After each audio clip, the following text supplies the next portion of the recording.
할렐루야, 반갑습니다. 오늘 금요기도에 오신 창원산성교회 성도님을 진정으로 환영하고 축복합니다. 우리 옆에 분들하고 인사 한번 하실까요? 오래간만에 보셨던 분들 있죠? 인사하시고 반갑습니다. 다들 잘 오셨습니다. 너무 반갑습니다. 네, 분위기 좋죠 지금? 네. 반갑습니다. 우리 찬양팀도 반갑습니다. 네. 오늘 지금 남신강 목사님 휴가 기간으로 제가 또 이 자리에 섰습니다. 항상 이 자리에 설 때마다 항상 떨리고 부족한 마음으로 이 자리에 서는데 오늘 더 떨리네요. 오래간만에 서서. 그래서 오늘 또 무슨 말씀을 함께 나눌까 이런 고민하던 가운데 저도 이제 지난주에 이제 휴가를 갔다 왔거든요. 휴가 갔다 와서 뭐 사람들이 저보고 이제 어디 갔다 왔냐고 물어보더라고요. 이제 찬양팀 계속 앉아 있다가 안 보이니까 그렇게 물어보시는 분들이 여러 분 계셨습니다. 저도 이제 휴가를 갔다 왔는데 항상 휴가를 갈 때는 너무나 가슴이 부풀고 이렇게 들뜬 마음으로 가지만 가면 고생이죠.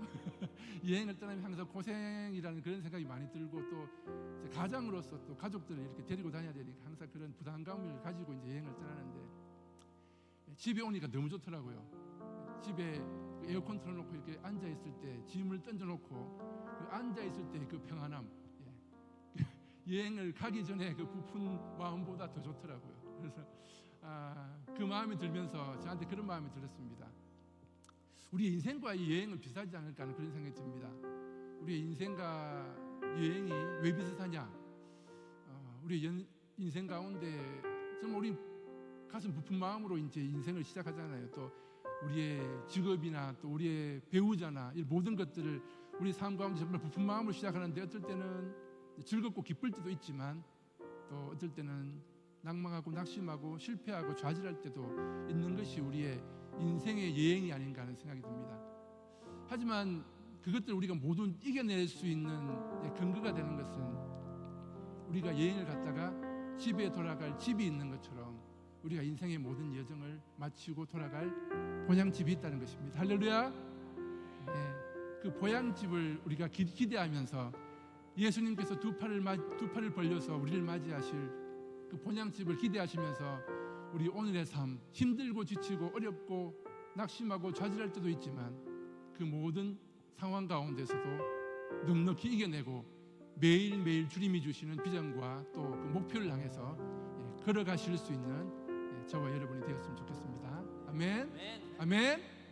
그런 마음을 함께 좀 기도하며 나갔으면 좋겠습니다. 주님, 눈을 감으시고요. 우리의 어떤 상황 가운데에서도 우리가 돌아갈 주님 본향을 기대합니다. 그것을 바라봅니다. 그것을 바라보며 우리의 모든 고난과 역경과 즐거움과 기쁨과 우리의 모든 상황들을 주님 앞에 내어놓고 묵묵히 오늘도 주님의 길을 걸어가길 소망합니다. 주님께서 주신 그 비전을 따라 걸어가길 소망합니다. 주님께서 주신 그 사명을 붙잡고 걸어가길 소망합니다. 그런 마음으로 우리 한 마음으로 함께 잠시 기도하고 찬양드리겠습니다. 함께 기도하겠습니다. 아버지여, 이 시간 함께 기도하길 소망합니다. 우리의 모든 인생 여정 가운데 힘들고 지치고 어릴 때도 있지만 주님께서 두 팔 벌려 우리를 기다리시는 그 본향집을 기대하며 우리에게 주신 그 사명과 우리에게 주신 그 목표를 향하여 매일매일 묵묵히 걸어가며 어떠한 실패와 좌절 가운데서도 이겨내며 오늘도 그 길을 걸어가길 소망합니다. 그것이 우리의 아버지 사명이며 목표임을 시간 다시 한번 고백합니다. 본향집을 기대합니다. 주님께서 기다리실 그 본향집을 기대합니다. 그것을 위하여 우리의 모든 인생의 여정들 주님께 드리길 소망합니다. 주님, 우리를 내려놓고 주님께 모든 것을 드릴 때 주님만 영광 받아 주시옵소서.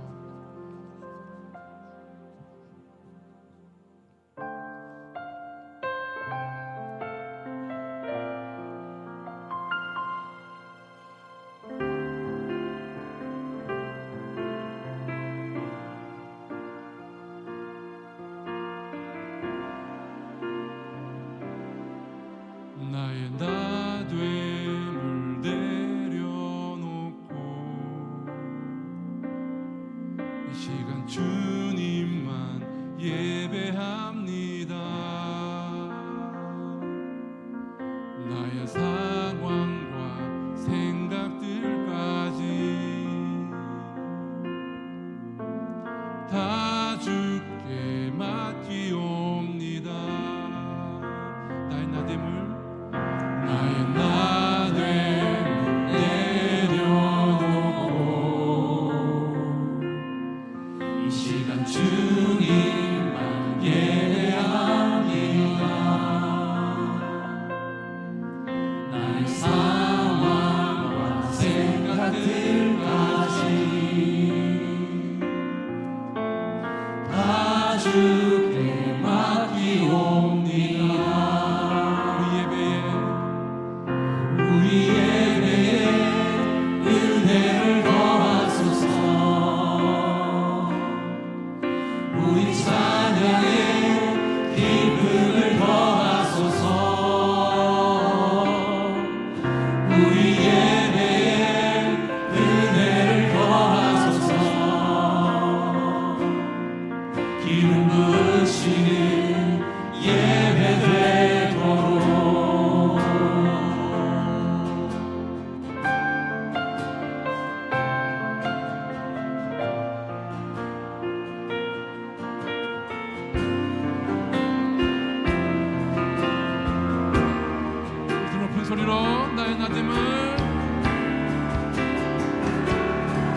기름 부으시는 예배 될 수 있도록 성령님 역사하여 주시옵소서.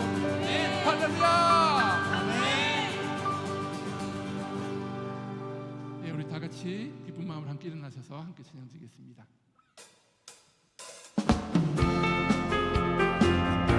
다들 아시죠? 예수는 참포도나무, 예수는 참포도나무, 예수는 참포도나무, 우리는 가지니 성령의 열매 맺고서 주님 안에 영원히 살리라. 주 안에 살리라. 주 안에 살리라. 주 안에 살리라. 사랑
우리가 주님 안에서 화목되었음을 선포합니다. 우리가 주님 안에서 하나가 되었음을 선포합니다. 할렐루야.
어제나 오늘이나 영원토록 동일하신 하나님 아버지, 지금도 변함없이 우리에게 복을 주시기를 원하시는 하나님의 그 뜻이 이루어지는 은혜의 밤이 되게 하여 주시옵소서.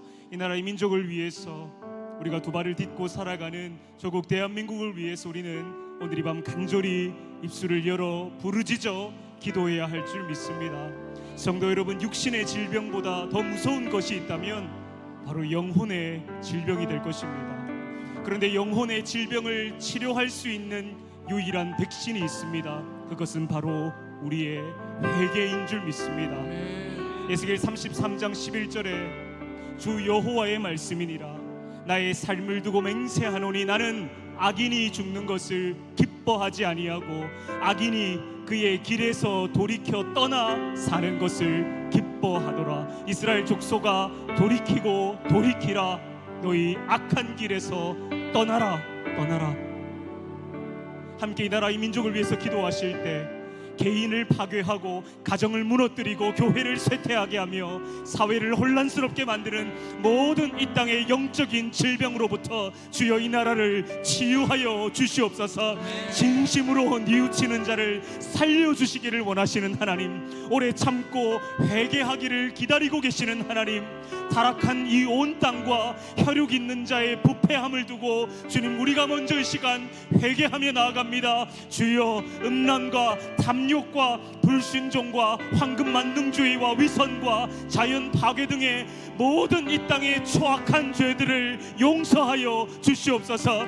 빛이신 하나님, 주님의 앞에서 조그만 우리의 허물도 금방 눈에 띌 수밖에 없다라는 사실을 이 시간 고백하오니 주여, 이 민족의 허물과 죄악을 사하여 주시옵소서. 죄를 가증히 여기게 하시고 영원한 멸망으로부터 도망치듯 죄에서 벗어나기 위하여 안간힘을 쓰는 이 나라 이 민족이 되게 하여 주시옵소서. 속히 악한 길에서 떠나 죄와 맺었던 모든 관계들을 끊어버리고 하나님께로 나아가는 이 나라 이 민족이 되게 하여 주시옵소서.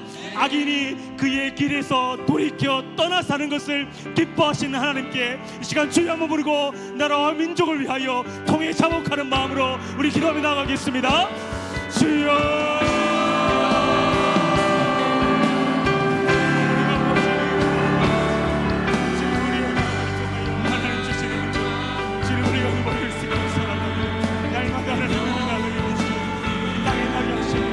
살게 하시는 하나님, 이 민족의 죄악 앞에 하나님, 우리가 먼저 우리의 죄악으로 살고 하나님 선지자의 삶이고 하나님 나라 민족의 회복과 인절과 하나님을 위하여 말씀을 명하시하며 반성경적이고 미기독적 수많은 죄악과 부패함과 타락과 이용함과 탐욕과 인간이 끊임없이 살아가고 사는 이 민족의 죄악과 더러움과 이 추악함을 하나님 오늘 이 밤 하나님 우리가 주님 앞에 나가기를 원합니다.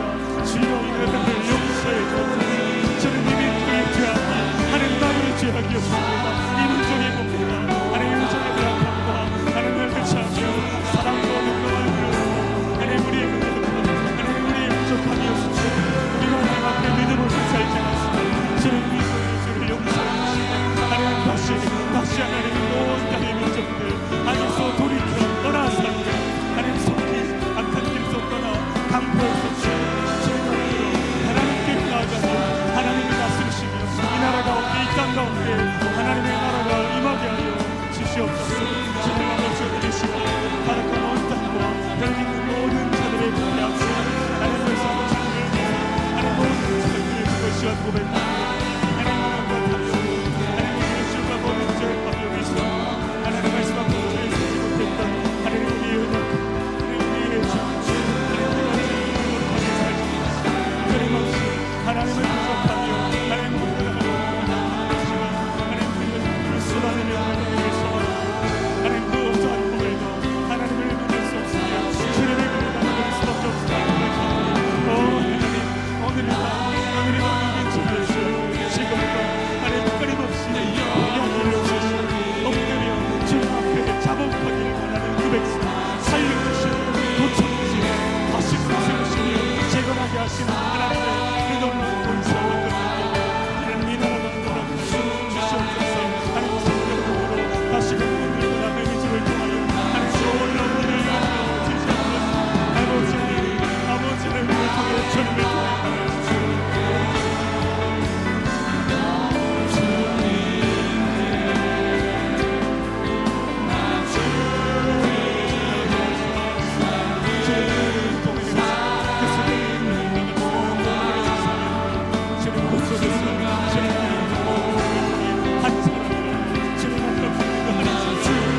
한 번 더 고백하겠습니다. 일어나 주 위에서 일어나 주 위에 서라 강한 용사여 주님이 너와 함께 하시네 주께서 다시 오시니 그 길 예비하라 영광의 주님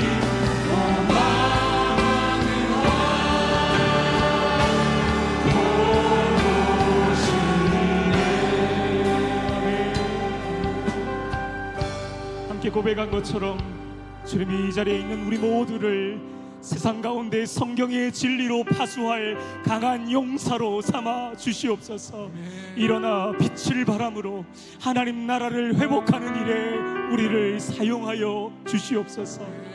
일어나 빛을 발하라 이는 내 빛이 이르렀고 여호와의 영광이 너의 위에 임하였음이니라. 아멘. 성도 여러분, 주님의 교회는 이 땅에서 가장 위대하고 거룩하고 영광스러운 공동체인 줄 믿습니다.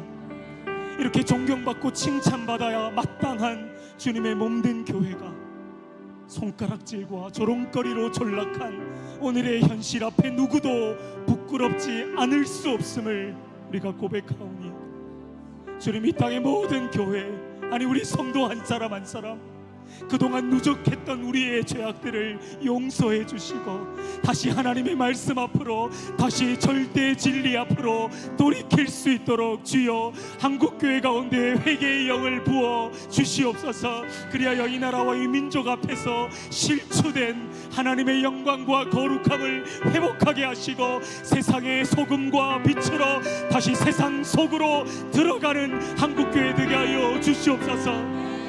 주님 바라옵기는 교회들 안에 복음의 생명력을 회복하기를 소망합니다. 사람의 영혼을 살리고 심령을 살리는 선교적인 사명에 충성을 다하게 하여 주시옵소서. 그저 우리끼리만 좋은 공동체가 아니라 세상 안으로 들어가서 하나님의 영향력을 끼치는 한국교회 되게 하여 주시옵소서. 그저 개교회만의 성장만 추구하는 외형적 대형화를 포기하고 공적인 사명을 위해 헌신하는 한국교회가 되기를 원합니다. 개인과 사회와 이 창조 세계 속에서 성경적 진리를 분별하고 그 진리를 선포하며 그 진리대로 살아내게 하심으로 이 땅 가운데 하나님의 영광과 그리스도의 충만함을 빛나게 하는 한국교회 되게 하여 주시옵소서. 우리 시간 기도의 제목을 생각하며 한국교회 또 사랑하는 우리 산성 공동체를 위해서 우리 주의 한번 부르고 기도하며 나가겠습니다. 주여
가정과 우리 다음 세대 사랑하는 우리의 자녀들 함께 기도하실 때 에스겔에 기록된 목자에 대한 예언의 말씀을 붙들고 기도하길 원합니다.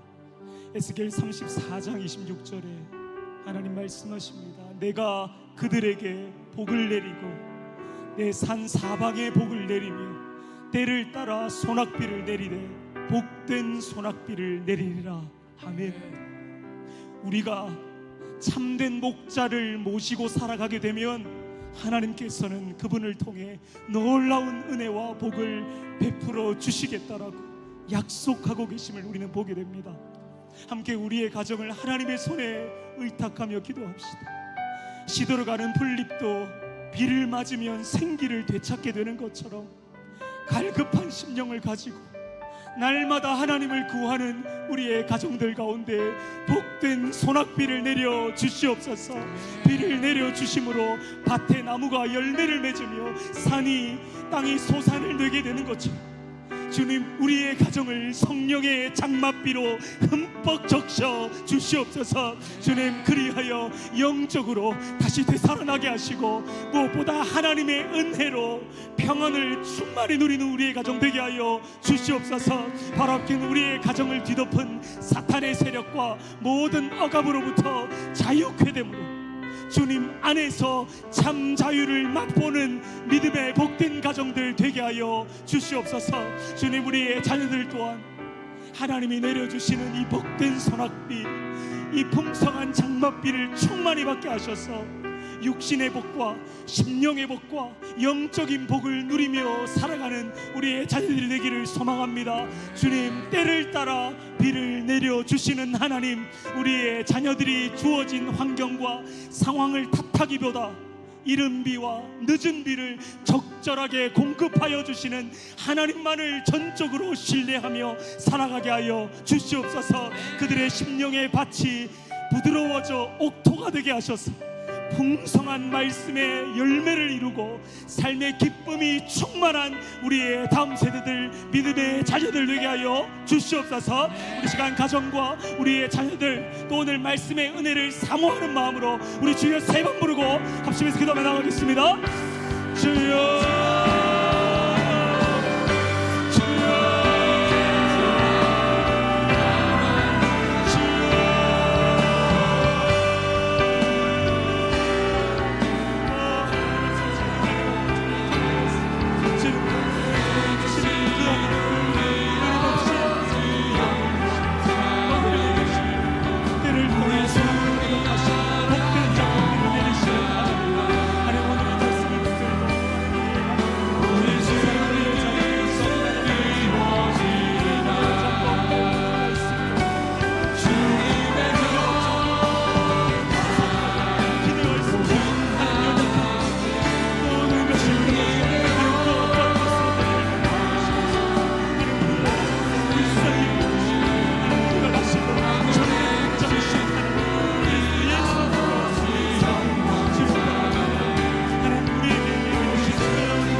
사랑과 은혜와 자비가 풍성하신 하나님 아버지, 오늘도 택한 하나님의 사람들, 택한 주의 백성들 기도의 자리로 불러 모아 주시고 함께 이 나라와 이 민족을 바라보며 몸된 교회와 가정과 또 열방을 바라보며 간구하는 모든 기도의 그 외침에 우리 주님 신실하게 응답하여 주실 줄로 믿습니다.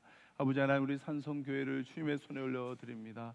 하나님이 택하시고 32여 년 전에 아버지 하나님 귀한 교회를 세우시고 성도들을 일으켜 주셨는데, 우리 모든 성도들 그리스도의 제자 되어 세상을 변화시키는 생명 공동체로 우리가 머물러 주저앉아 있지 않고 변화되며 움직이는 주의 성전들로서 경남과 민족과 세계의 복음화의 귀한 사명을 넉넉하게 감당하며 충만하게 감당하는 복음에 쉬지 않는 역동 가운데 나아가는 우리 산성 공동체에 될 수 있도록 주여 축복하여 주시옵소서. 이 귀한 사명을 감당하며 하나님의 예비된 놀라운 복을 받아 누릴 우리 모든 성도들의 가정을 주님의 손에 올려드립니다.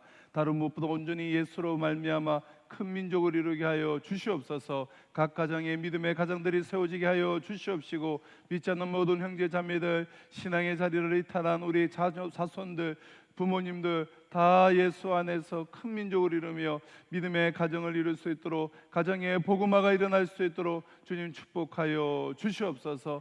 우리의 자녀들, 자손들 예수 그리스도의 그 이름의 능력을 의지하며 나아갈 때 길을 열어 주시옵시고, 창대케 하시겠다라는 그 약속의 말씀의 성취를 받아 누리는 우리의 모든 자녀들, 자손들 삼아 주시옵소서. 그래야 우리 성도들의 모든 가정들마다 아버지 하나님 열애 없이 빠짐없이 모든 가정들 어렵고 힘든 이 시대에 도리어 더 빛을 발하며 복의 근원, 축복의 통로로서의 놀라운 인생을 살아갈 수 있도록 주님 축복하여 주시옵시고, 우리 성도들의 모든 가정을 세워 주시옵소서.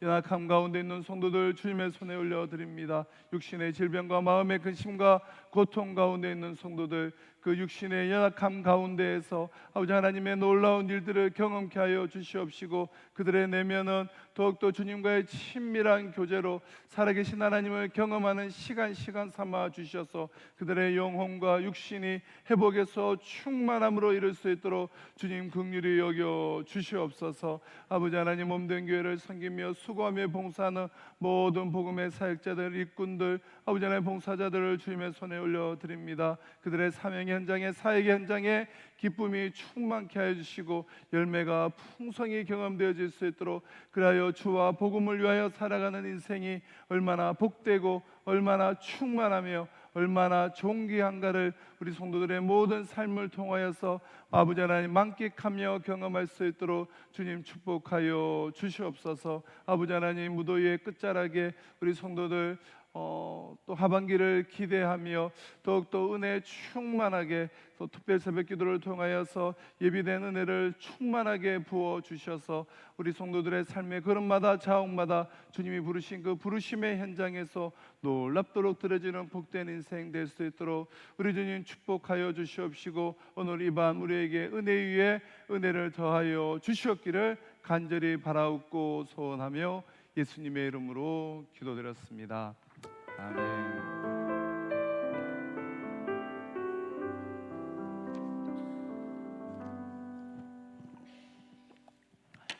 예, 우리 금요기도에 나오신 우리 모든 성도님들 주님의 이름으로 환영하며 축복합니다.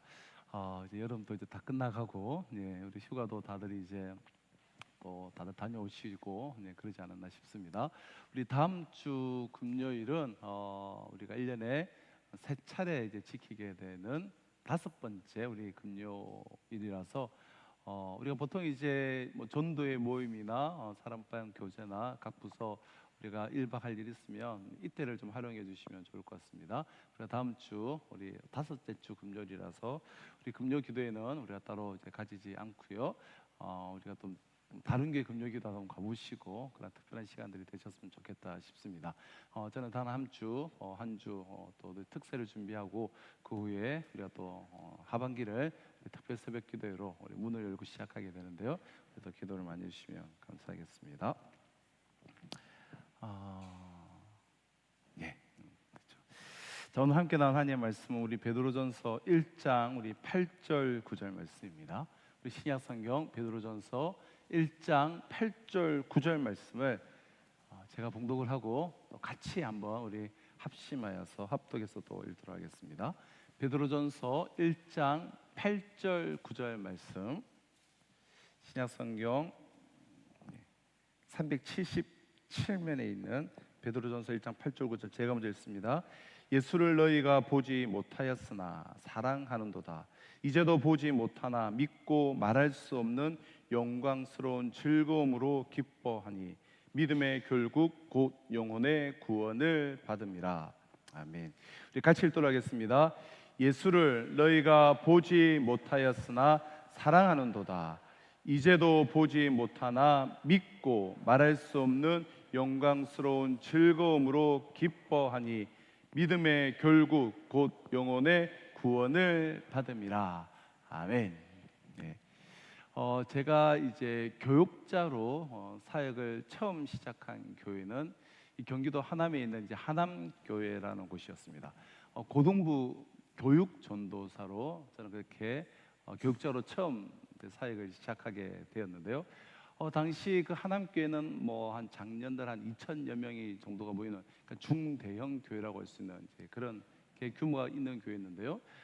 저는 그 전까지는 제가 이제 거의 한 교회에서 쭉 신앙생활을 했기 때문에 저희 이제 모 교회는 지금 우리 교회보다 조금 비슷하거나 이제 조금 작은 규모의 그러한 교회만을 제가 뭐 계속해서 평생을 다녔기 때문에 아주 큰 교회 가니 좀 낯설기도 하고 그리고 좀 더 이제 가족적인 교회에서 사역을 좀 하고 싶다, 그런 마음이 있어서 제가 다음으로 이제 사역을 간 곳은 이제 경기도 군포에 있는 그런 상가 건물에 있는 아파트 상가에 있는 그런 100명 이하의 그런 작은 이제 교회였습니다. 뭐 교회가 이제 작다 보니 뭐 성가대 지휘도 하고, 뭐 찬양 인도도 하고, 뭐 청년부도 하고, 뭐 여러 가지 일들을 이렇게 파트였지만 다양한 사역들을 했던 것 같아요. 그러다가 옥수동에 있는 한 400명에서 한 작년에 500여 명이 모이는 그런 이제 뭐 한 중형 교회라고 할 수 있죠. 그러한 교회에서 또 완전히 다른 그런 교회에서 사역을 하다가 저는 또 이제 다양한 교회를 이제 경험해야 되겠다, 그런 생각들이 있어서 또 이제 그 목사 안수를 받고 나서는 이제 강북에 있는 이제 강북교회라고 한 작년들 한 200여 명이 정도 모이는 그러한 이제 중소 소형 교회를 사역을 하고, 이제 다음으로는 이제 잠실에 있는 한 3,000여 명이 넘는 그리고 아주 급속하게 이제 성장을 하고 있었던 그런 이제 중대형 교회에서 그런 사역을 하고, 마지막으로 이제 메가처치라고 불리는 수영로교에서 그렇게 사역을 했습니다. 이렇게 한 18년 정도 기간 동안 한 6교회 정도를 그렇게 사역을 하면서 정말 많은 참 다양한 그러한 분들을 만나볼 수 있는 그런 특권들을 누렸던 것 같아요. 그런데 그 많은 만난 분들 가운데에서도 기억에 남아 있는 분 중에 한 분은 강북의 이제 강북교회에서 그 강북구 이제 기름동 이제 소위 이제 미아리 고개라고 불리는 곳에 사시는 이제 한 이제 집사님이에요. 보통 이제 기억에 남아 있는 분들은 이런 분들이 보통 기억에 남죠. 사역에 함께 참 이렇게 동력을 해주신, 정말 잘 도와주시고 그리고 손발이 참 잘 맞아서 그렇게 기억에 남는 분이 계시고, 또 너무나 이렇게 가분하게 섬겨주시고 또 사랑을 베풀어 주셔서 또 그렇게 가슴에 참 평생 기억에 남는 그런 감사한 분들이 계시고, 또 뭐 아주 힘들게 하셨던 그런 분들도 참 기억에 남고, 또 너무나 고통스러운 그런 고난에 겪는 모습들을 보면서 함께 이제 기도하면서 그것을 이겨나간 그러한 분들 경우에도 참 이게 기억에 한평생 이게 남게 되죠. 참 다양한 이유로 참 기억에 남고 또 마음에서 좀 지워지지 않는 그런 분들이 이제 계시는데요.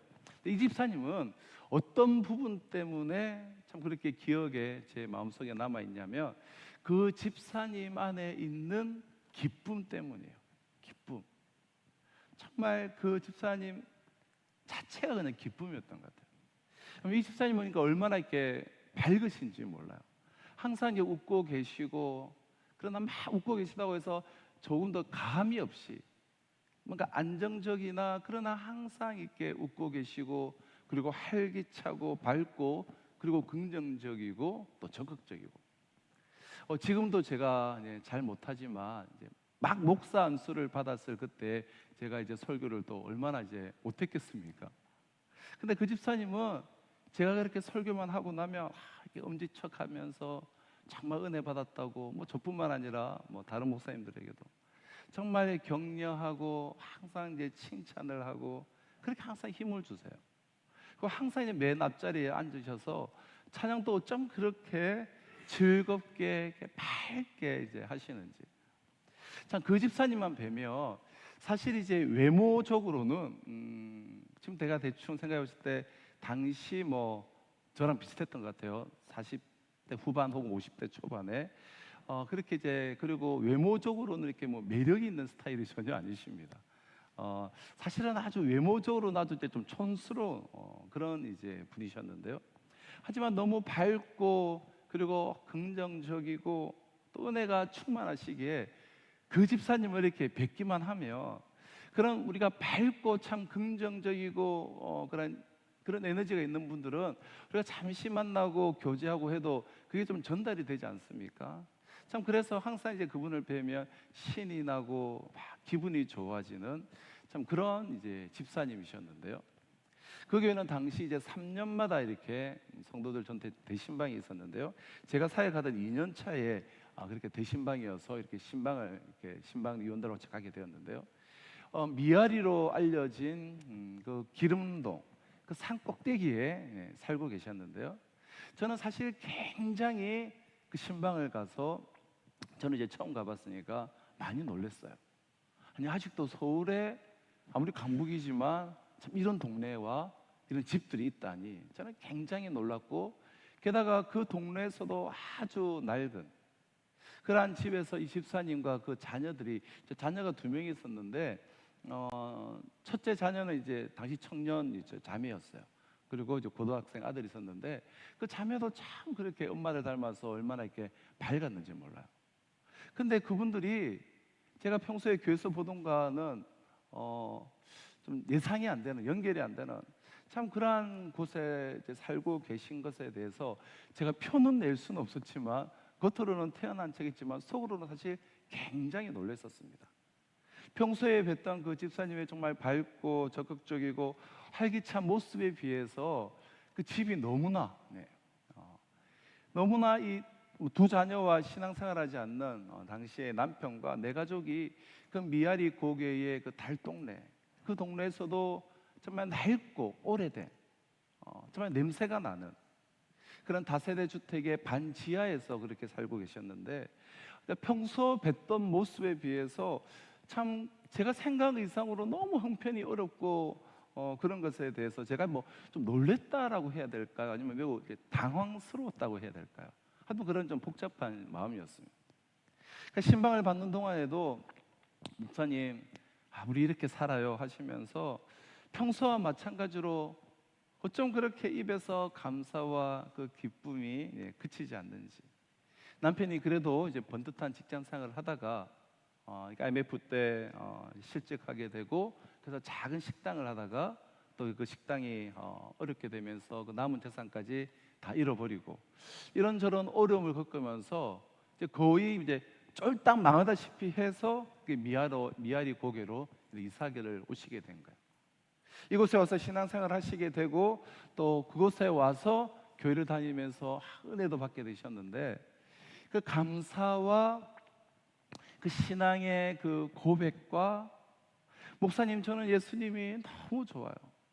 예수님이 우리 가정을 살리시고 여기까지 인도하셨어요. 항상 그 감사의 고백이 흘러 넘치는 거예요.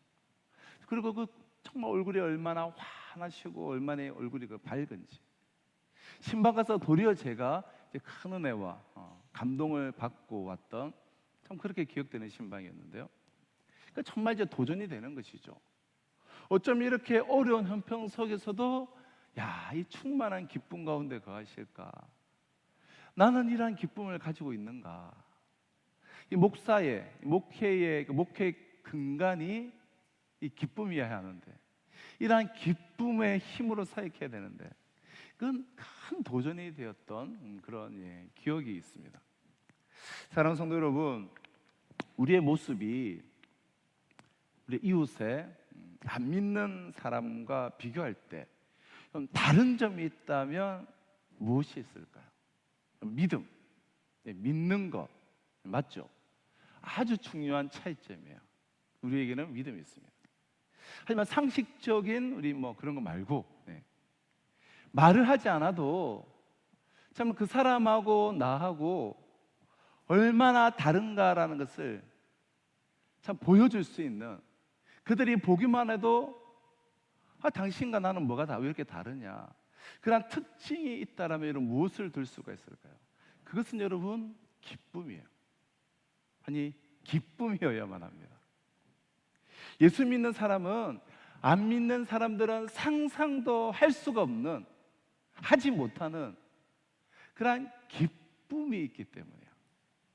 오늘 본문 말씀은 이 기쁨을 너무나 분명하게 표현하고 있죠. 8절을 보면 예수를 너희가 보지 못하였으나 사랑하는도다. 이제도 보지 못하나 믿고 말할 수 없는 영광스러운 즐거움으로 기뻐하니. 베드로는 이 기쁨을 지금 3중으로 좀 표현하고 있죠. 말할 수 없는, 그리고 영광스러운, 그리고 즐거움으로 기뻐한다라는 거예요. 이 기쁨의 차원을 정말 짐작하기가 어려울 정도의 그런 최상의 표현이죠. 예수 믿는 사람들에게는 이와 같은 독특한 기쁨이 있다는 거예요.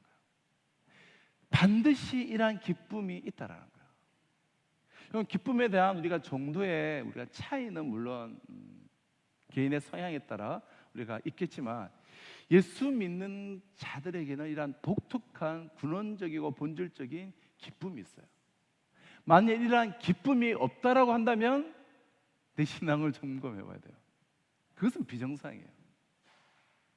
그럼 직장에서 쫓겨나서 운영하던 작은 이제 식당이 망하고 여러 가지 어려움들이 겹치면서 그렇게 달동네에서 그렇게 힘들고 그 어려운 삶을 살아가고 있지만, 그 삶을 통하여서 예수 그리스도를 만난 이후에 그 새벽 기도에 나와서 아주 좀 미숙한 교육자가 더듬더듬 어설프게 전하는 그런 말씀에도 그렇게 은혜를 받고, 그리고 기도의 자리에서, 말씀의 자리에서 그 복음의 메시지를 들으면 예수님 때문에 날마다 기뻐하시는 그 집사님. 어렵고 힘든 삶을 사는 분도 좀 그 집사님을 만나면 정말 천사를 만난 것처럼 느껴질 정도의 막 그런 기쁨이 전달되는 거예요. 그럼 그럴 정도의 그러한 기쁨을 가지고 살 수 있어요. 그것이 복음의 신비한 능력인 줄 믿습니다. 그렇다면 그리스도인들의 기쁨은 어떤 기쁨일까요? 우리 그리스도인들의 기쁨, 우리의 기쁨은 무엇보다 그럼 믿음에서 나오는 기쁨이에요. 8절 중간에 보면 뭐라고 되어 있죠? 보지 못하였으나 믿고, 보지 못하였으나 사랑하고, 보지 못하고 있지만 지금도 믿고. 그럼 이 기쁨은 예수를 믿으면서 시작되는 그러한 기쁨입니다. 믿음을 가진 자들만이 소유할 수 있는 그런 기쁨이라는 거예요. 그러므로 예수를 믿습니까? 예수 때문에 기뻐한다라는 말과 같아요. 그 반대로 지금 기뻐하고 계십니까? 예수를 믿고 있다라는 말과 같아요. 우리 모두는 예수를 보지 못하였지만, 지금도 보고 보지 못하고 있지만 분명히 믿습니다. 그렇다면 그 기쁨이 우리 안에 있어야 돼요. 그럼 첫째, 그리스도인들의 기쁨은 믿음에서 나오는 기쁨이에요. 그럼 둘째는 말할 수 없는 기쁨이에요. 말할 수 없는이라는 이 말은 인간의 말로 이렇게 좀 표현하고 설명을 하려고 하면 설명할 수가 없다는 뜻이에요. 이 기쁨을 이 말로 담아낼 수가 없다는 뜻이죠. 너무 차원이 높아서 우리의 언어로는 도무지 표현을 할 수가 없습니다. 그러니까 말이 따라가지 못하는 차원에 있는 그런 세상의 기쁨인 것이죠. 요즘에 우리 이번 새가족 기수부터 기존의 5주 교육에다가 이 풍성한 삶이라는 6주 교육을 더해서 이번 기수부터 그렇게 이제 진행을 하고 있는데요. 그러니까 제 강의 영상을 듣고 이제 오셔서 돌아가면서 서로 이렇게 좀 나눈 중심의 그런 시간들을 가지고 있는데요. 제가 이게 우리 새가족 성도님들 한 분 한 분 나누는 걸 듣고 같이 교제하면서 요즘에 얼마나 이렇게 재미가 있고 또 은혜가 이게 되는지 모르겠습니다. 이게 다 정말 한 분 한 분의 그 나눔과 고백이 귀하고 좋지만 그 중에 우리 함께 이제 새가족 밤을 하고 계신 분들 아실 텐데 특별한 한 분이 계시는데요. 이분은 그동안 이제 신앙의 어떤 이제 여정 속에서 시행착오도 많았고 또 아주 율법적인 그런 신앙 아래에서 또 그런 교회 안에서 어려움도 많이 겪던 가운데 십자가의 복음을 다 깨닫게 되신 거예요. 십자가의 복음을 그렇게 깨닫고 또한 이어서 우리 교회로 오시면서 참 그렇게 은혜도 많이 이제 받으시면서 이 하고 싶은 말씀이 너무 많은 거예요. 그러니까 나눔을 하면 그냥 시간 전체를 다 하셔도 부족할 정도로. 그래서 제가 살짝 눈치를 드리면 본인이 내가 너무 많이 하자면서 중간에 중단하고 간증이 너무 많으신 거예요. 그러니까 정말 말 그대로 그냥 말로 다 표현할 수 없는 그런 기쁨, 그 기쁨이 너무 충만해서 그것을 정말 주체할 수 없는, 그래서 말로 표현을 하지만 또 그것이 너무 이렇게 말로 표현이 안 되는 그런 기쁨들을 막 나누시기 때문에 또 아직 그 기쁨을 온전히 느끼지 못하는 분들은 막 이렇게 좀 이렇게 막 질문을 하기도 하고, 그러니까 말이 따라가지를 못하는 다 표현할 수 없는 차원에 있는 그런 최상의 기쁨을 참 우리에게 주셨다는 거예요. 그러니까 말할 수 없는 기쁨이에요. 우리가 가진 기쁨은 두 번째. 그럼 셋째는 영광스러운 그런 기쁨이에요. 그럼 영광스러운 즐거움은 하나님의 영광을 덧입음으로 오는 신적인 기쁨을 뜻하는 그런 말입니다. 쉽게 말해서 세상의 기쁨이 아니라 천상의 기쁨이라는 거예요. 그러므로 우리가 예수를 믿음으로 인해서 하나님으로부터 받아서 누리게 되는 그리스도인들 안에 있는 기쁨은 믿음으로 가능한 기쁨이요, 말로 표현할 수 없는 최상의 기쁨이요, 하나님 자신이 갖고 계신 천상의 기쁨, 영광스러운 그러한 기쁨입니다. 이것은 예수 안 믿는 사람은 상상도 할 수 없는 그런 기쁨이에요.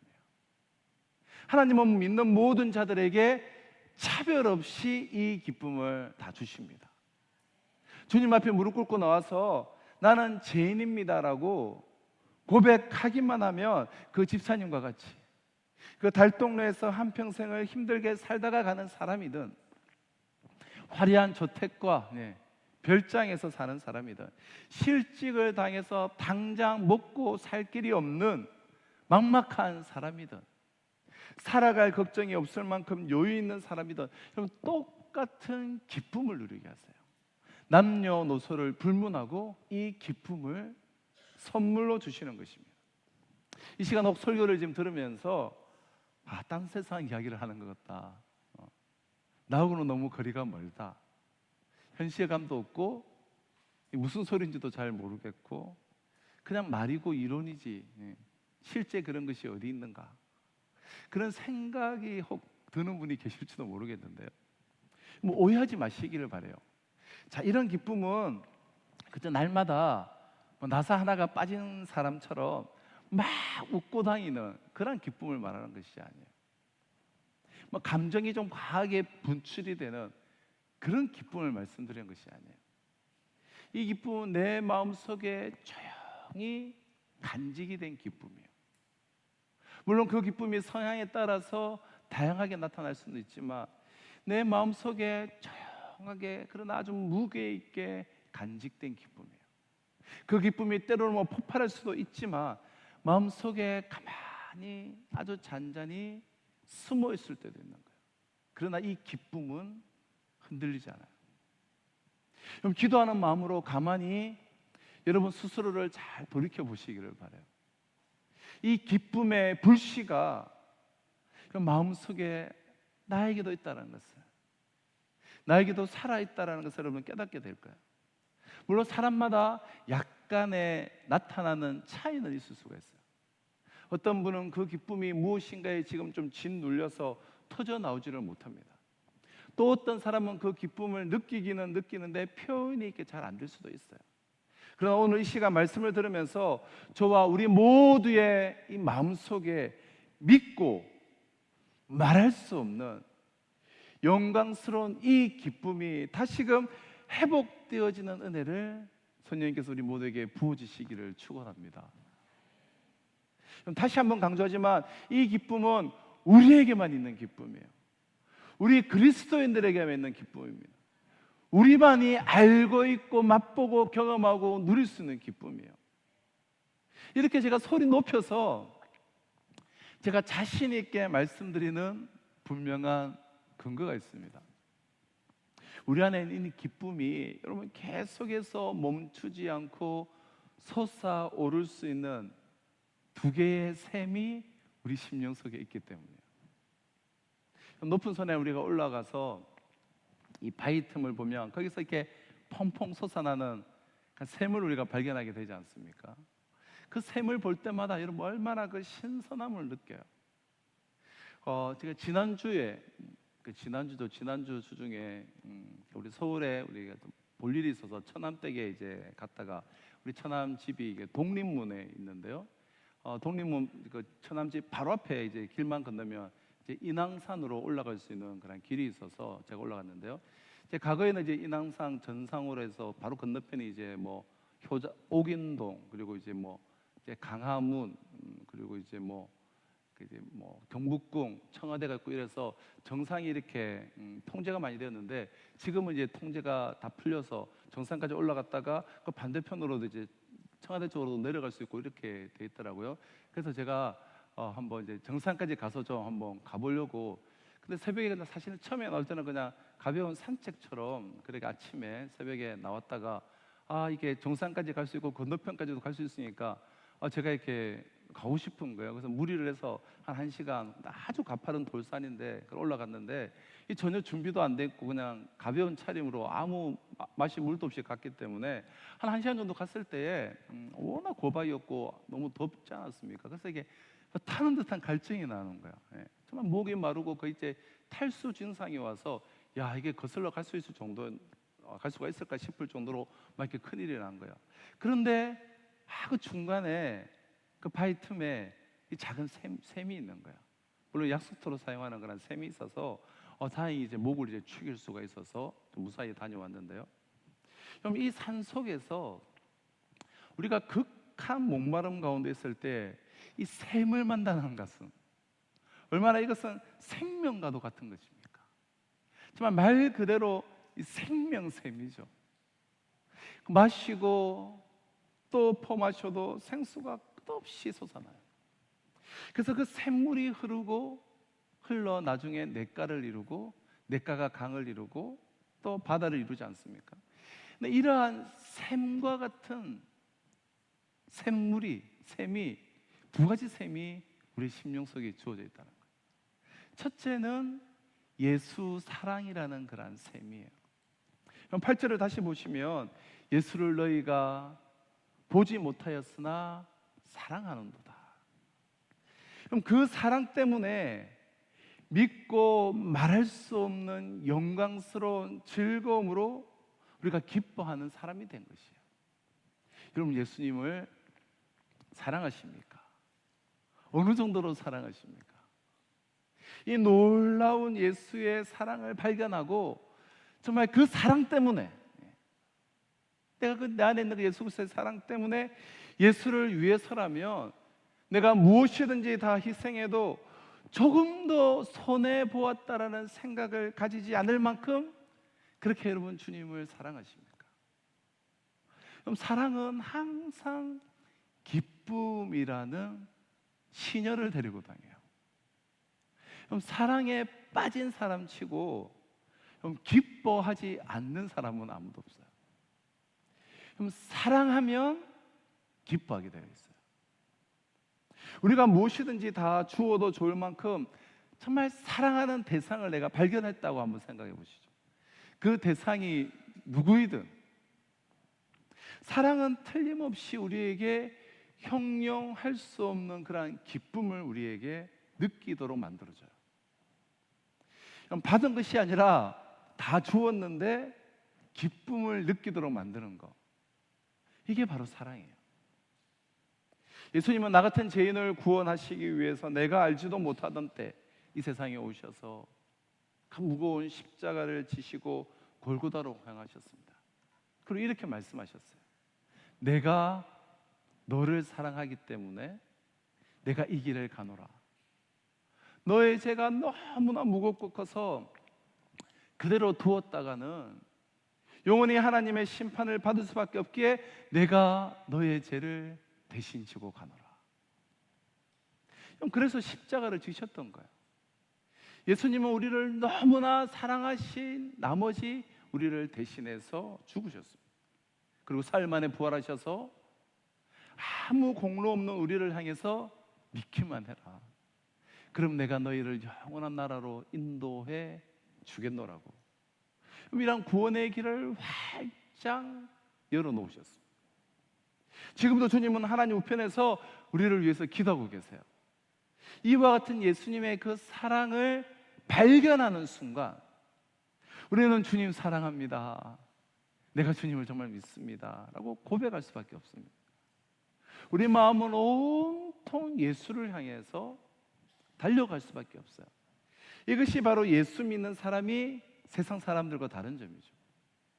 그래서 우리 주님은 우리 보고 이렇게 말씀하시는 거예요. 누구든지 너의 처자와 내 부모를 나보다 더 사랑하는 자는 내게 합당치 아니하며 내 생명을 나보다 더 사랑하는 자도 내게 합당치 아니하니라. 우리가 온 마음을 다해서 정말 사랑해야 할 분은 오직 예수님밖에 없다라는 말씀이에요. 그래서 예수님의 사랑을 깨닫고 그 사랑에 힘겨워서 예수님을 온 마음을 다해서 정말 사랑하는 사람은 그래서 항상 기쁨이 있어요. 우리가 찬송 가사 중에 이런 찬양이 있죠. 주 안에 기쁨 누림으로 마음의 풍랑이 잔잔하니 세상과 나는 간 곳 없고 구속한 주만 보이도다. 우리가 이 찬양은 평생을 맹인으로 그렇게 살아갔던 그런 어느 사람이, 그리스도인이 예수님을 자신이 너무나 사랑하기 때문에 그 샘에서 솟아나는 그 기쁨을 감추지 못해서 지은 찬송시예요. 주 안에 기쁨 누림으로 마음의 풍랑이 잔잔하니. 이 얼마나 정말 기가 막힌 기쁨입니까? 세상과 나는 간 곳이 없고 구속된 주만 보이도다. 주님을 사랑하기 때문에 이 기쁨이 있는 거예요. 이 시간 성령께서 우리 각자의 마음을 만져주셔서 예수님을 사랑하는 그 은혜를 회복시켜 주시기를 바라요. 우리가 주님 사랑합니다, 내가 너무 사랑하기 때문에 예수님만 생각하면 세상도 나도 다 사라지고 오직 예수님만 남습니다. 그래서 온갖 어려움과 근심과 염려와 내 마음의 풍랑과 고통이 있지만 그 모든 것들은 다 사라지고 예수님만 남고 십자가에서 나를 구속해 주신 예수님만 남고 주님 너무 사랑합니다 라고 고백할 때 마음속에서 솟아오르는 그 기쁨을 우리는 체험하게 될 것이고 그렇게 체험하시는 이 밤이 되시기를 간절히 축원합니다. 우리 안에 기쁨이 멈추지 않고 여러분 솟아오를 수 있는 그 이유, 기쁨이 계속해서 샘솟을 수 있는 두 번째 그 샘은 구원의 확신이 주는 그런 샘이에요. 줄여서 말하면 구원의 샘이죠. 구원의 샘에서 물을 기르리라. 그럼 그 구원의 샘이 우리 안에 있는 거예요. 그럼 구절을 한번 보실까요? 왜 말할 수 없는 영광스러운 즐거움으로 기뻐한다라고 그렇게 말했습니까? 믿음의 결국 곧 영혼의 구원을 받음이라. 그럼 그래요. 예수님이 약속하신 그 구원을 생각하면 너무 좋아서 도무지 가만히 있을 수가 없는 거예요. 그럼 구원이 무엇입니까? 쉽게 말해서 그냥 구원이 천국 가는 거 아닙니까? 영원한 생명을 얻고 그 하나님의 다스림, 그 통치를 받으며 하나님이 계시는 곳에서 하나님과 더불어서 영원히 사는 것 아닙니까? 그곳에는 고통이 따라오지 못해요. 유혹이나 죄도 없어요. 아픔이나 죽음도 없고 정말 이 치열한 영적 전투도 없어요. 하나님 정말 주시옵소서라고 우리가 땀 흘리며 기도할 필요도 없습니다. 이와 같은 그런 최상의 낙원으로 들어가는 것이 여러분 구원이에요. 하나님 앞에 서서 하나님의 아들답게 내가 그 광채를 바라면서 하나님과 더불어서 이 천사들의 시종을 받으면서 영원히 사는 것이 그럼 구원이에요. 그럼 누가복음 16장에 등장하는 인물 가운데 이 거지 나사로가 있습니다. 뭐 직장에서 쫓겨나서 어쩌다가 거지가 되었는지, 능력이 없어서 거지가 되었는지, 아니면 몸이 병들어서 생활 능력이 없어지자 뭐 부인은 도망가고 자식들은 뿔뿔이 흩어져서 홀로 되었는지는 우리가 알 수는 없지만, 그런 어떻게든 그렇게 그냥 생명이라도 연명하고자 온갖 천대와 그 발길질을 당하고 헌데투성이인 채 개한테 물리기까지 하면서도 부잣집 그 대문 앞에서 그렇게 살았습니다. 우리가 이제 쓰레기 분리수거를 할 때 내다버리기 제일 싫어하는, 그러니까 냄새가 나는 쓰레기가 무슨 쓰레기입니까? 이 음식물 쓰레기잖아요. 음식물 쓰레기만큼 냄새 나는 게 어디 있습니까? 역겨운 것이 어디 있어요? 하지만 나사로는 그 부잣집 대문 앞에서 기웃거리다가 먹다가 내버린 음식 찌꺼기가 있으면 그것으로 연명하고 그것조차 없으면 몇 끼를 내리 굶어야 했습니다. 목욕인들 제대로 했겠습니까? 못 먹는 데다가 이 더러운 몸을 하고 있으니까 몸에 피부병이 생기는 것은 어쩌면 너무나 당연한 일이에요. 세상에 누가 그런 사람과 상대해 주겠습니까? 그러나 예수님은 그 사람을 주목했어요. 그가 나사로라는 사실도 알고 계셨습니다. 사람들이 볼 때 그는 분명 실패자였어요. 우리가 그에게서 도대체 무엇을 기대할 수가 있겠습니까? 그럼에도 그는 구원받은 사람이었습니다. 하나님을 믿었기 때문에 죽자마자 그는 천사의 손에 이끌려 하나님 나라로 들어갔습니다. 그러나 음부로 가서 음부에서 고통 중에 있던 부자가 이런 부탁을 하게 돼요. 나사로의 손가락 끝에 물을 한 방울만이라도 찍어서 잠시라도 내 혀를 서늘하게 해달라는 부탁이었어요. 불꽃 가운데서 너무 괴로우니 잠시만이라도 서늘하게 해달라고 하는 그런 애원이었어요. 부자가 나사로를 통하여서. 이때 누가복음 16장 25절을 보면 이르되 얘야 너는 살았을 때 좋은 것을 받았고 나사로는 고난을 받았으니 이것을 기억하라. 이제 그는 여기서 위로를 받고 너는 괴로움을 받느니라. 예수님은 나사로가 하나님 나라에서 어떠한 영광을 누리고 있는가를 환히 다 알고 계셨습니다. 그는 하나님의 품에 안겨 있었습니다. 예수님은 그래서 그를 위해 이렇게 변호하셨어요. 그가 세상에서 너무 고생만 하다가 왔기 때문에 하나님 나라에서는 이 모든 영광을 누리고 그 모든 고생을 보상할 수 있는 기쁨을 누리면서 사는 것이 정상이다. 이것이 바로 구원이에요. 사랑하는 성도 여러분, 우리가 구원만 받으면 그럼 세상에서 어떤 모양으로 살듯이 그것은 전혀 문제가 될 수가 없습니다. 가난하건 부하건 실패하건 성공했건 남에게 천시를 받으며 고통스러운 생을 살았건 대단히 우월한 인생을 살았건 매우 열등한 인생을 살았건 그럼 전혀 문제가 되지 않아요. 그럼 이 얼마나 대단한 구원입니까? 그 모든 것을 다 극복하고 우리를 가장 보람 있게 세상을 살다가 온 사람으로 만들어 주는 것입니다. 그러므로 구원받으셨습니까? 어떤 생을 살았든지 지금 살고 계시든지 그분은 성공자예요. 구원을 못 받으셨습니까? 어떤 생을 살았든지 지금 살고 있든지 앞으로 어떤 삶을 살아가든지 그분은 실패자예요.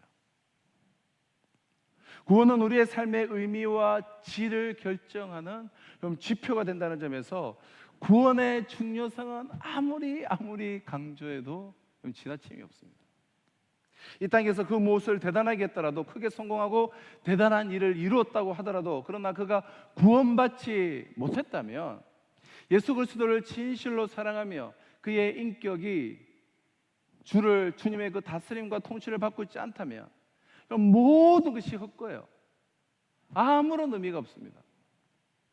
거지 나사로가 있던 그 부잣집 주인이 죽어서 얼마나 처참한 모습으로 영벌을 당하고 있는지 주님이 설명하시지 않았습니까? 구원받지 못했다면 세상에서 잘 살았다는 것이 무슨 의미가 있습니까? 세상에서 구원만큼 중요한 것은 아무것도 없어요. 비행기를 타면 이 스튜어디스들이 출발 전에 안전 수칙에 대해서 막 교육을 하지 않습니까? 저는 그때마다 이제 드는 생각이, 이 사고가 나면 이 안전 수칙 받는다 하더라도 이게 살아남을 수 있을까? 아무리 산소호흡기를 쓰고 구명조끼를 입고 난리법석을 떨어도 뭐 그냥 태평양 바다 한가운데 떨어지면 그야말로 뭐 끝장인 건 아닌가요? 뭐 산에 떨어지면 그냥 폭발해 버릴 거고, 뭐 태평양을 건너서 뭐 헤엄을 칠 수 있겠습니까? 만약 비행기가 도중에 어떤 사고가 났다고 한번 해봅시다. 그럼 그때 남는 것이 무엇입니까? 가방 안에 있는 그 사업 계획서가, 엄청난 이제 미래에 대한 장밋빛 청사진을 갖고 있는 그 계획서가 남습니까? 아니면 누구하고의 그 약속이 남습니까? 집에 쌓아놓은 그 재물이 남습니까? 그 모든 것들은 아무짝에도 쓸모없는 휴지 조각이 되고 말 것이에요. 그래서 한 가지 남는 것이 있어요. 그것은 구원이에요. 하나님 나라에 들어갈 것인가 못 들어갈 것인가, 이것 하나는 분명하게 누구에게나 남아요. 남녀노소나 빈부귀천의 차이가 없습니다. 여러분, 그 비행기 안에 있는 사람들은 한 명의 예외도 없이 이 한 가지 문제에 직면하고 있습니다. 지금 우리도 마찬가지예요. 여러분, 구원받았느냐 못 받았느냐에 따라 보람된 삶을 살았는지 헛된 삶을 살았는지가 결판나는 것입니다. 흔히 구원을 멀리 있는 것으로 생각하지만 여러분, 전혀 그렇지 않아요. 구원은 우리 가까이에 있어요. 바로 이 순간 제가 설교를 하다가 쓰러져서 하나님의 부르심을 받으실지도 모를 일이에요. 구원은 언제나 가장 가까운 곳에 있습니다. 그러므로 내가 예수 믿고 구원받았구나, 하나님의 아들이 되었구나, 영원한 영생을 내가 소유하게 되었구나, 주님이 나를 기다리고 계시는구나, 이것만 확신한다면 마음속에서 이 기쁨이 샘솟을 수밖에 없을 것입니다. 베드로전서 1장 1절 2절을 보면 베드로가 이 편지를 누구에게 보내고 있는지 이 편지의 수신자들이 나와 있는데요, 예수 그리스도의 사도 베드로는 본도, 갈라디아, 갑바도기아, 아시아와 비두니아에 흩어진 나그네, 곧 하나님 아버지의 미리 아심을 따라 성령이 거룩하게 하심으로 순종함과 예수 그리스도의 피 뿌림을 얻기 위하여 택하심을 입은 자들에게 편지하노니. 본도, 갈라디아, 갑바도기아, 아시아, 비두니아, 이 5 도시들은 오늘 우리로 말하면 전부 이 티르키예에 있는 그런 지역들이에요. 자, 로마에서 한참 이 박해가 일어났을 때 성도들이 집도 잃고 또 지위도 잃고 모든 것을 다 빼앗긴 후에 쫓기고 쫓겨서 다다른 곳이 바로 이 5 지역들입니다. 그 중에서도 특히 이 갑바도기아, 이 갑바도기아는 초대교회 성도들이 피난처로 삼았던 이 지하 동굴이 있었던 곳으로 지금은 아주 유명한 그러한 관광 명소가 이제 되어 있는데요. 저도 이 갑바도기아를 이제 가볼 기회가 이제 있었는데요. 이 지역은 석회석으로 되어 있기 때문에 조금만 힘을 들여도 잘 파지고 또 조금만 파고 들어가도 이렇게 쉽게 동굴을 이제 만들 수가 있습니다. 그래서 핍박을 피해서 이 노마에서 빠져나온 그리스도인들은 이게 전부 갑바도기아로 가서 그 땅 속에 굴을 파고 거기에 들어가서 이제 살았죠. 어떤 굴은 그 깊이만 이제 100m가 넘는 그런 깊이도 있고 또 그 안에 서로 굴들이 서로 연결이 된 길이는 그냥 뭐 수십 킬로가 이제 넘죠. 뭐 어디에서 먹을 것을 조금이라도 얻으면 그들은 두더지처럼 지하 동굴 속에 들어가서 살았습니다. 거기서 먹고 지냈어요. 박해가 길 때는 그 동굴에서 태어나서 평생을 살고 평생을 그 동굴 밖으로 나가보지 못했던 그런 이들도 있었습니다. 그럼에도 그들은 예수님을 너무나 사랑했어요. 너희가 예수를 보지 못하였으나, 그래서 이들에게 그런 말을 하는 거예요. 너희가 예수를 보지 못하였으나 사랑하는도다. 지금도 보지 못하나 말할 수 없는 영광스러운 즐거움으로 기뻐하니 믿음의 결국 곧 영혼의 구원을 받음이라. 그들은 비록 동굴 속에서 살았지만 그들은 앞으로 주님이 주실 구원을 바라보고 넘치는 기쁨을 안고 살아갔습니다. 그들에게는 예수 사랑의 셈이 있었고 구원의 셈이 있었습니다. 그 셈에서 그들은 말로 다 할 수 없는 그 기쁨을 퍼올리면서 살았어요. 이 기쁨은 그들에게 엄청난 내면의 능력이 되었습니다. 가슴에 가득 찬 기쁨이 워낙 크다 보니 가난한 것도 문제가 안 되었습니다. 당장 먹고 살 것이 없다라는 그 문제 자체도 전혀 문제가 안 됐어요. 깊고 칠흑과 같은 어두운 굴 속에 사는 것도 문제가 안 되었습니다. 잡히기라도 하는 날이면 그 맹수의 밥이 될지도 모른다는 어떤 불안감도 그들에게는 문제가 되지 않았습니다. 기쁨 때문에 그 모든 문제를 언제든지 일소에 버릴 수 있는 그 능력을 그 심령 가운데 덧입을 수가 있었던 거예요. 그래서 그들은 결국 그 모든 핍박 속에서도 그들은 승리를 했어요. 사랑하는 성도 여러분, 예수를 믿으려면 우리가 바로 이렇게 믿어야 되지 않겠습니까? 하나님께서 우리에게 이 놀라운 기쁨을 주셨는데 평생 이 기쁨을 알지 못하고 예수를 믿는다면 이것은 얼마나 큰 손해예요. IMF 이래로 가장 경제가 어렵다, 앞으로 더 어려워질 것이다, 그런 예상들이 끊임없이 들려오고 있죠. 그리고 자영업자들의 상황은 정말 아주 심각한 상황입니다. 또 실제로 실직을 당하는 분들도 계속 우리 가운데도 점점 생겨나고 있어요. 우리 성도들 중에도 앞으로 무슨 일이 벌어질지 몰라서 매우 불안한 분들이 계실 거예요. 생활이 자꾸 쪼그려드는 분들도 계세요. 오랫동안 병을 가지고 씨름하다가 참 지쳐버린 분들도 계세요. 우리가 이 세상에 사는 동안 고통과 불안으로부터, 질병으로부터 완전히 자유할 수는 없어요. 세상은 원래 그런 곳이기 때문입니다.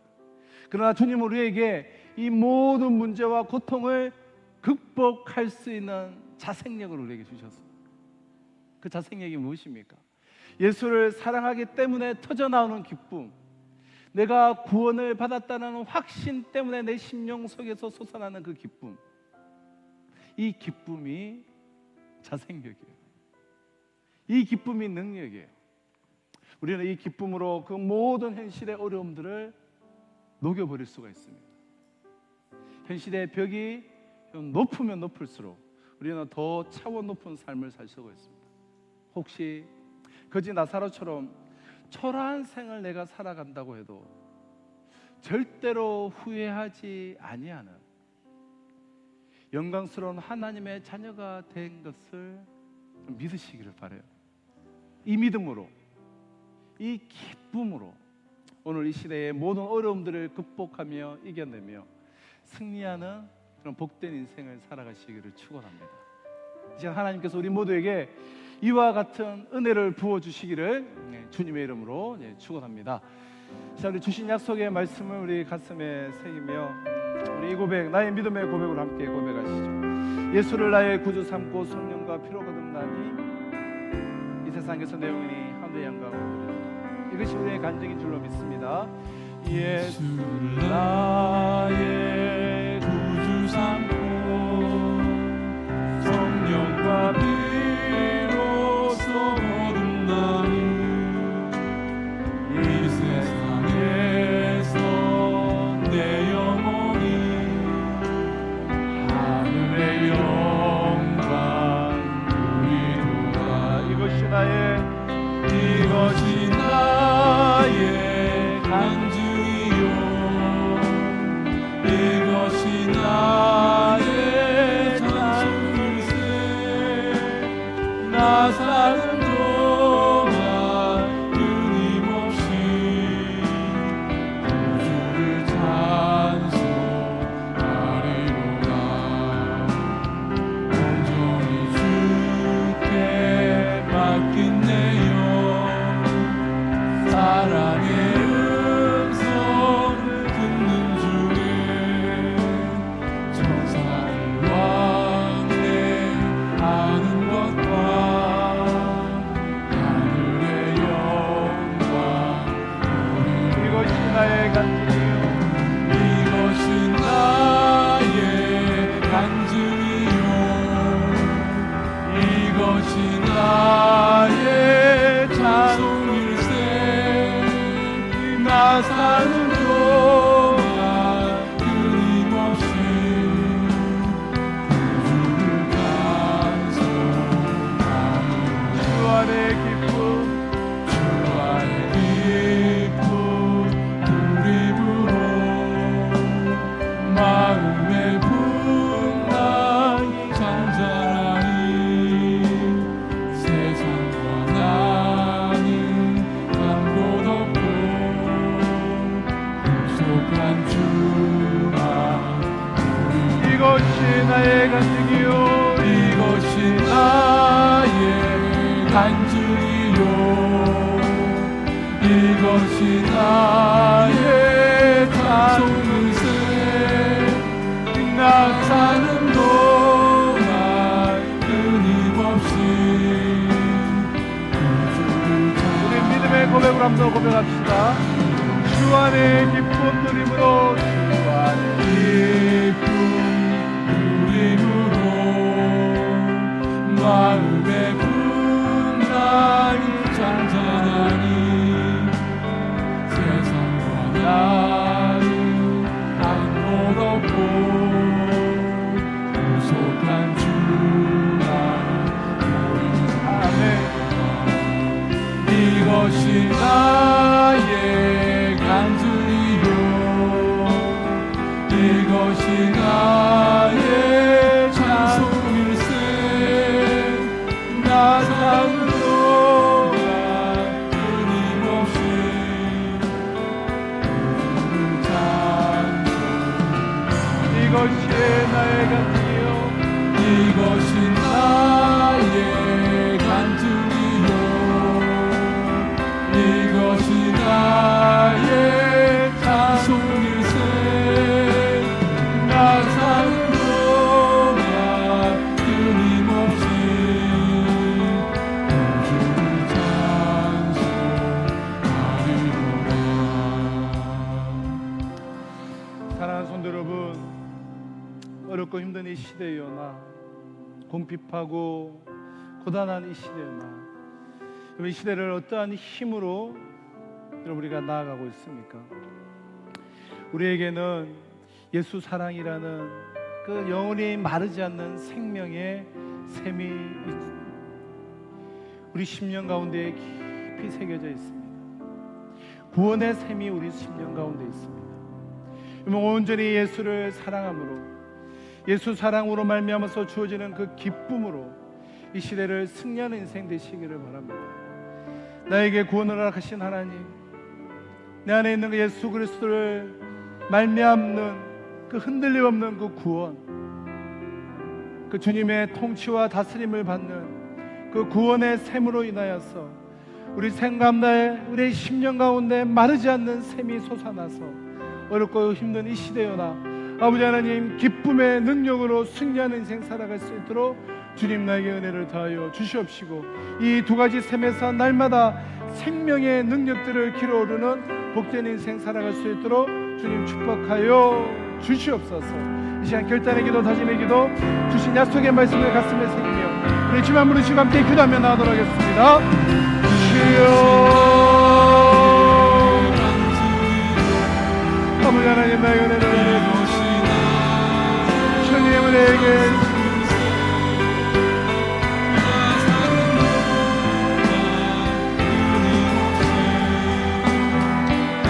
아버지 하나님 나에게 마르지 않는 아버지 하나님 예수님의 예수 사랑의 샘에서 기쁨을 길러오르는 아버지 하나님 구원의 샘에서 아버지 하나님 이 시대에 놀라운 주님의 인정으로 이 시대를 지나갔습니다. 주여 우리의 아버지 하나님 특별히 시대오나 아버지 하나님 인정하신 가운데 결코 나무하지 않고 아버지 하나님 사랑을 하여 주시옵소서. 사랑을 공급하여 주시옵소서. 이 샘을 썸을 부르게 하여 주시옵소서. 이 샘에서 신비한 능력을 전하여 주시옵소서. 아버지 하나님 오직 예수 아버지 하나님 내가 죽을 시간을 아버지 하나님 넉넉하게 살아가시고 축복하여 주시옵소서. 아버지 하나님 은혜 내려 주시옵소서. 주님 은혜 내려 주시옵소서. 기쁨의 신바람을 허락하여 그리스도인들만이 먹고는 그리스도인들 가운데 그리스도인들만이 아버지 하나님 간직하는 아버지 넉넉히 승리하며 나가는